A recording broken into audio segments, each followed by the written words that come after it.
Ailleurs, entre le soutien inconditionnel aux forces de l'ordre et le soutien inconditionnel à l'État israélien, vous avez visiblement fait votre choix.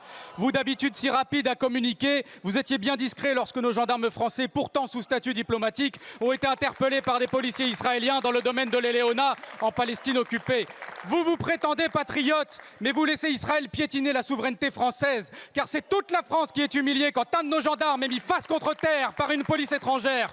Vous qui vantez d'ailleurs la défense des chrétiens d'Orient, vous validez par votre silence qu'un lieu de pèlerinage chrétien soit bafoué. Et pendant ce temps-là, que de bruit et d'énergie de votre part pour une simple banderole au Parc des Princes. Don Quichotte sans combattre les moulins, Retailleau s'en prend à des tifos en disant hypocritement « pas de politique dans le sport ». Mais c'est pas que vous ne voulez pas de politique dans le sport, non, vous ne voulez juste pas de la Palestine. Car quand c'est la Palestine, vous dénoncez ce que vous présentez comme un message de haine, mais vous étiez bien content quand le Vélodrome ou le Stade Bollaert étaient aux couleurs de l'Ukraine.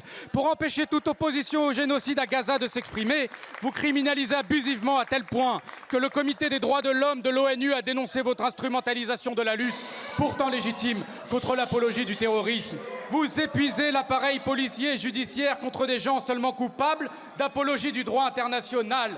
Et si vous n'avez pas la même fermeté envers les organisateurs du gala Israel is Forever, dont les responsables appellent pourtant à l'éradication de Gaza, à l'extermination de sa population et à la colonisation, c'est précisément parce que vous les soutenez et que par conséquent, vous n'êtes pas seulement passif, vous êtes complice du génocide en cours.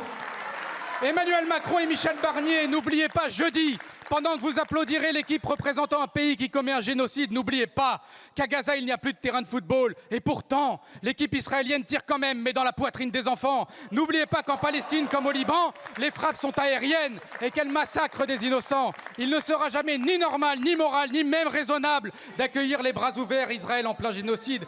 Qu'allez-vous faire dans ce stade? Et pourquoi n'interdisez-vous pas ce match ainsi que le gars